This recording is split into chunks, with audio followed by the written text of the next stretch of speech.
just turned into a sweet pickle.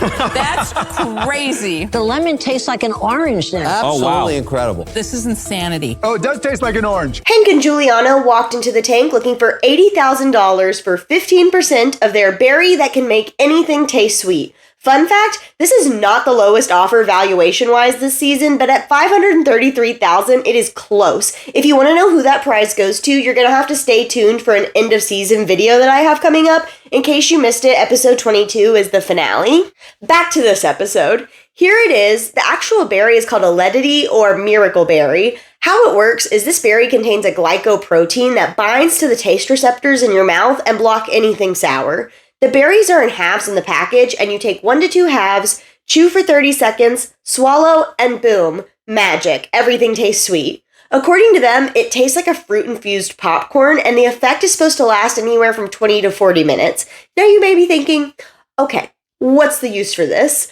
Apparently, Giuliano is a chef and was experimenting with these berries, and his friend Hank found them useful to cut down on sugary foods. So the idea is that people can use this to help get more greens and healthy options into their diet. Numbers time. The 1-ounce travel jar sells for $27.99 and costs them $2.64 to make. They are profitable, but just barely. This year, they're projecting they'll do $340,000, and off that, they expect to make $50,000. Again, it's not a lot, but I respect it because at least they aren't losing millions of dollars. They also have no outside investors. Hank put in $120,000 and Giuliano put in $20,000, but interestingly enough, they're 50-50 partners. Diving into a frenzied Shark Tank, Kevin off the bat says he wants to take a flyer on them because it's just such a crazy thing, and he offers them the $80,000 for 33%. Of course, there's also a royalty of $5 until he's paid back double his money.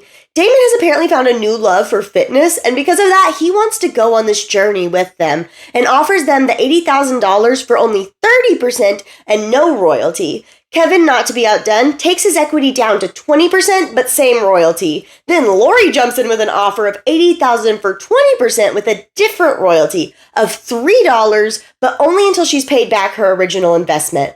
Barbara brings some sense back into the tank and tells us it's just too wacky for her, so she's out.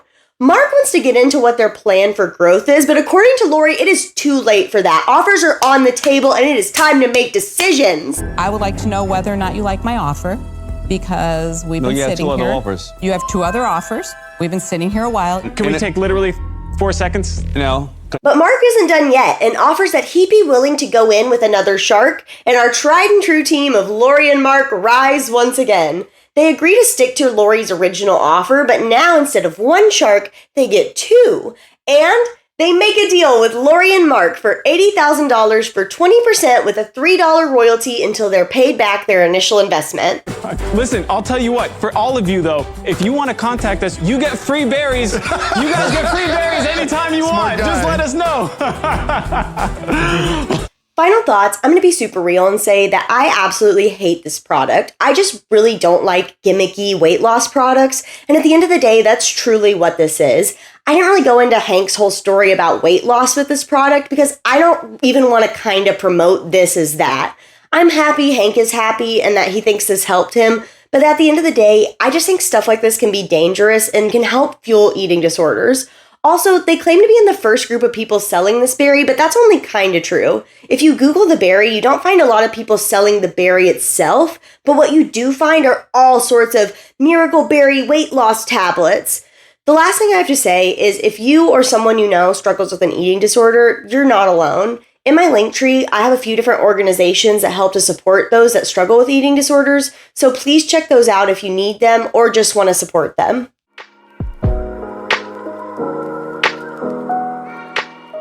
We all cry because we're human.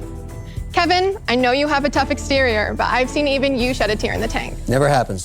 Sophie walked into the tank looking for $250,000 for 10% of her clothing brand that brings awareness to mental health struggles. Here's some of the clothes. It started in 2020 when Sophie had been dealing with severe anxiety that ended up leading her back to her love of art that she once had as a kid. She started designing art showcasing mental health struggles and took $500 to start up a business selling her designs as stickers. She then went viral on social media and has consistently been reinvesting the money she makes to grow the business into all the products they have today, such as sweatshirts, sweatshirts, rings, keychains, and more. What seems to be the most popular is the I'm cool but I cry a lot design that has wipe tears here embroidered on the sleeve. Most of the jewelry and clothing have uplifting or funny messages either on like the inside of the sleeves or inside of rings and all that. Into my favorite part, the numbers. The crewneck sweatshirts and hoodies are the only products we got the cost to make for. The crewnecks cost $21 landed and sell for $60, and the hoodies are $25 landed and sell for $75.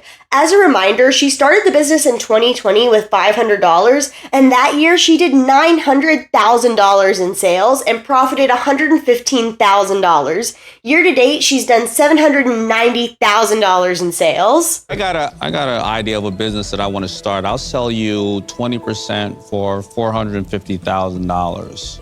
Well, you're selling to her? Yeah, she got the money. Time for the sharks. Damon asks why she needs a shark when she's already doing so well on her own. She says that she has no background in business and feels like she's getting to the point where she needs a mentor. Kevin says that what she's done so far is amazing and he doesn't see how he could be any help to her, so he goes out, but leaves her with this great confidence boost. So this thing where you don't know anything about business, I don't really buy it anymore, okay? I mean, you're doing better than 90% of the people that stand in front of me there. That's just incredible. Thank you. Similar to Kevin, Damon loves the mission, but doesn't think she needs their help at all. She's already doing so well on her own, so he goes out. Lori tells her that when she started, she didn't have any business background either. She says that Sophie is an amazing businesswoman and that she'd feel bad taking any percentage of the company, so she also goes out. Mark advises to let her community grow the business instead of a team. He says she just needs to keep being her and do exactly what she's doing because it's amazing. All they be doing is taking money out of the business, and he doesn't feel right about that. So he is also out. Barbara asks what she could do for Sophie, and Sophie's realized maybe they're right and she doesn't need a shark. I'm not sure you even need a shark. We're convincing you don't need anything. I don't know. I mean, all of you guys have such great points. Barbara is happy that she's made that realization, and she also goes out, meaning Sophie leaves the tank without a deal, but hopefully a buttload of confidence. So we're all out. We're sorry we wasted your time. Final thoughts. I already bought the sweatshirt. I just think it's a really cute design, and from what I can see, it seems to be a quality product, so I can't wait to get back to y'all once I have it. My late grandmother had this saying of, do your best, that's all an angel can do. And I'm thinking about having somebody stitch that's all an angel can do on the sleeve that doesn't already have a saying. I know that's like so corny, but that's just who I am. I know some people may think it's expensive. I got that comment quite a bit on my Dapper Boy video, but honestly, I think this and Dapper Boy are at a pretty solid price point if the clothes live up to the quality that they say they are. It's in line with what I consider in my head like mid-level designers, and in my mind that's clothes like Lucky, Madewell, those kind of mall stores. And I say this as somebody who gets most of my clothes from Target or as gifts, so that's my 2 cents on that.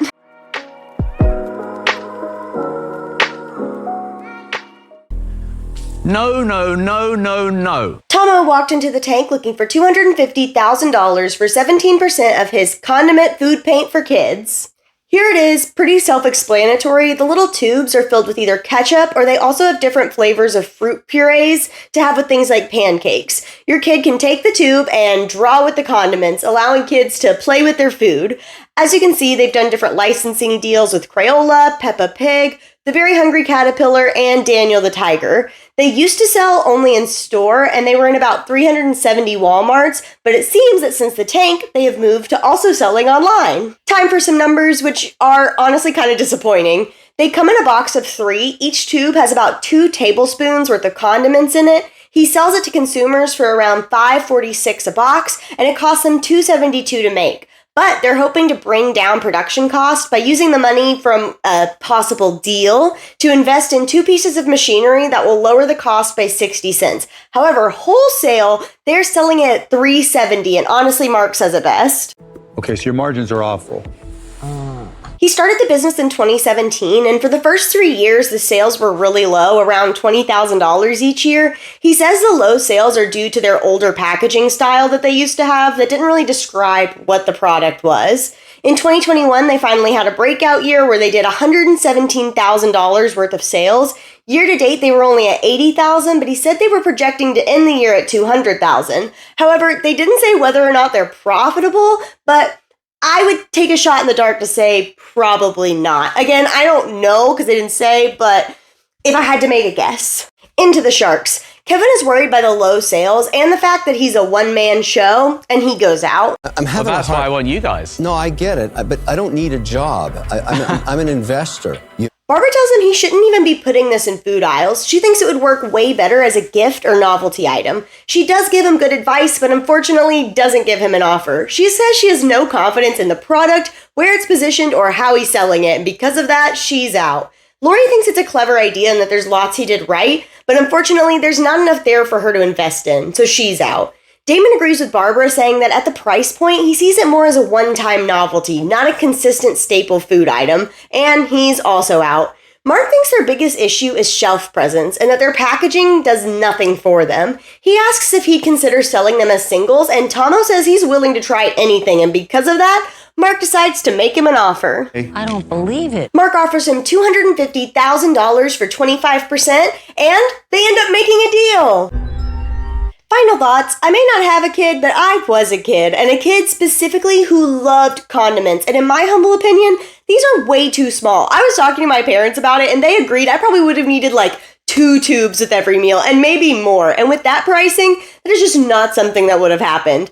I agree with all the sharks that it's definitely more of a one-time fun gift and not something I can see a lot of parents keeping stocked. I personally think it'd be a better idea if there were refillable tubes. It'd be more economical and you can put whatever you want in them. That is a free idea from me to you, Noshi. Personally, I'm shocked they made a deal with Mark, but he's been investing in some wild things this season.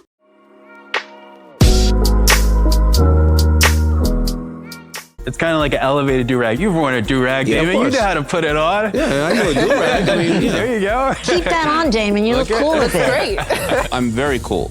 Monique and David walked into the tank looking for $400,000 for 5% of their stylish and functional, easy-to-tie head wraps. Here are some examples. The main product is their satin line, easy-to-tie head wraps, but they also have headbands, and what I think is their coolest product, the swim turbans. They sell on their website, and in the tank, they said their headbands would soon be in Target. Let's just go straight into the numbers. The head wraps and swim turbans cost between $4 and $7 to make and sell between $35 to $48. They've been in business 6 years and have $15 million in lifetime sales. What? Whoa! Yes, sir. 15 million? Don't get too excited though, because they have lost quite a bit of money and have some other investors. Last year, they raised $2 million to expand their product line and invest in their manufacturing facility. Also last year, they lost $2 million.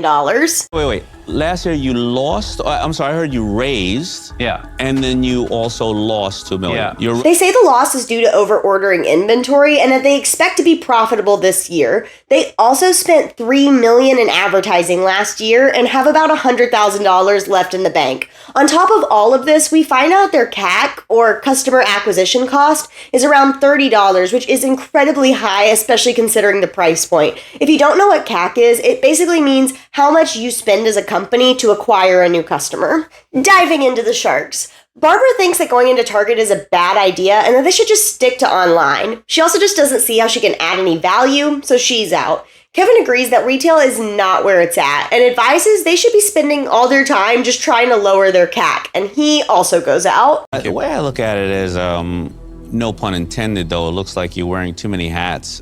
Damon says that from their numbers today, it would take him 5 years to break even, and that's if they had no issues at all and doubled their business. He thinks the product is great, but the numbers aren't, and for those reasons, he goes out. Lori also loves the product, but the $2 million loss really worries her, so she also goes out. Mark says he's willing to make an offer, but it's going to be a really, really, really sharky offer because of all the uncertainty surrounding the business. He offers them $400,000 for 20%.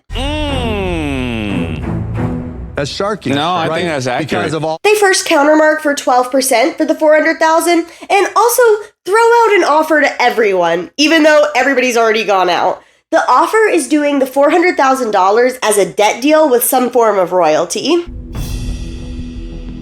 Mark is obviously not happy that they're still trying to get other sharks involved, especially because he's the only one who made them an offer. That's like, baby, let's go to dinner.